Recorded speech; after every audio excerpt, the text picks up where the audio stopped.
I mean, what happened originally, the Bank of Japan insisted that it was going to not let the yield on the 10-year Japanese government bond, JGBs, as they call them in the market, not going to rise above zero. Well, they modified that to 0.25%. The Bank of Japan's problem is, in a sense, quite similar to the ECB's, insofar as they have accumulated a huge, great portfolio of bonds. They've also got equities, believe it or not, which they bought in the market, packaged up into ETFs. And they've been doing this since the year 2000. So this has been going on now for 22 years. They've accumulated a lot of liabilities. They cannot afford to see interest rates and bond yields rise. So they're sitting on the bond yield at 0.25%. And, as we've discussed before, I mean, this is, I repeat, this is exactly what John Law did in France in 1720. Pushed down the interest rates, printed money to buy shares, support the shares in the Mississippi venture. What's the Bank of Japan doing? Sitting on interest rates and trying to corner the market in JGBs. I mean, it's exactly the same policy. And what happened with John Law was he destroyed his currency. What's happening with the yen? Well, it's now over 137 to the dollar. Bear in mind that the higher the number, the weaker the yen, because that's the way in which it's quoted. And that's going to continue. I mean, it's risen from about 110, I think, over the last year to 137. I mean, this is serious fall in the purchasing power of the yen on the foreign exchanges. It's not reflected, if you like, in domestic price inflation, but that is very, very distorted because, as I understand it, something like 40% of the items in the consumer index are actually subsidized by government. Things like travel and all the rest of it. So, they've got another way of fixing the numbers, which you guys haven't alighted on yet, but you probably will in time.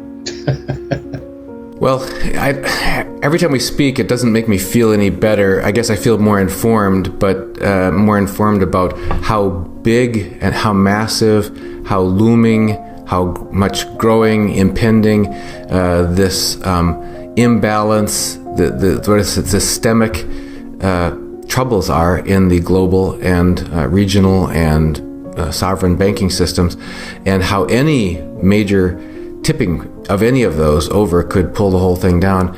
In the face of that, you've reminded us what people can do, here, we ordinary mortals, trying to shuffle along here and take care of our families, take care of our children, our grandchildren, and our futures, to protect ourselves, to take a more defensive posture against this runaway expansion of risk by the central banks globally.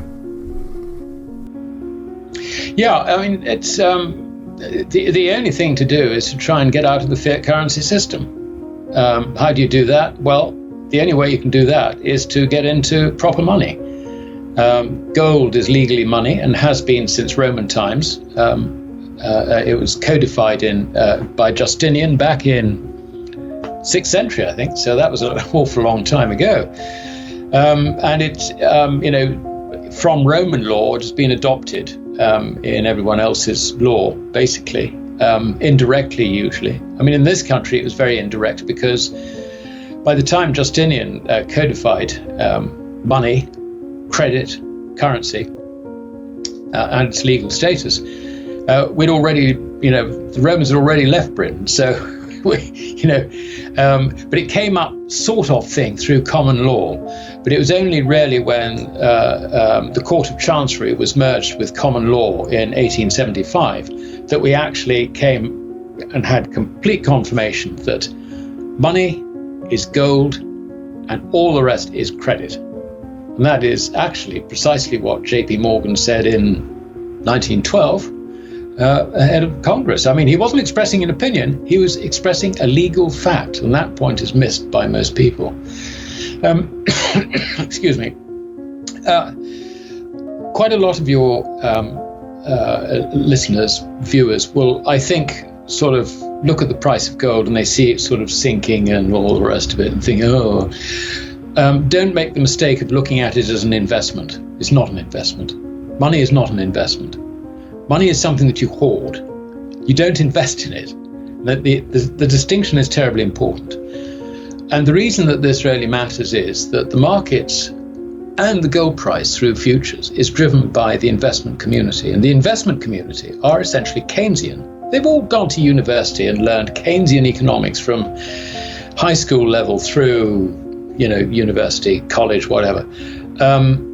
And for them, the safety is not gold, it's the dollar, which is why we're seeing the dollar rise. And if you look at what happened after the Lehman crisis, gold actually went down because these guys who are completely clueless about economics, as I said earlier on, they sort of think, well, gold is a pet rock, or, I prefer cryptocurrencies, or whatever their story is. The result is that there are no buyers for gold when this problem happens, no buyers for synthetic gold, paper gold.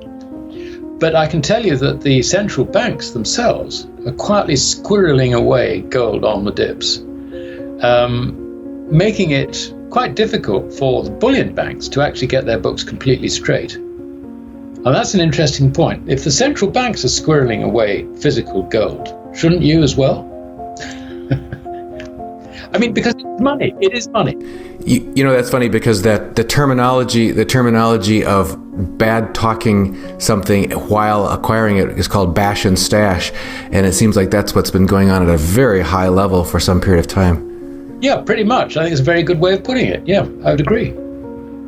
Alasdair, if people want to follow your work and all that you do there, how should they get connected?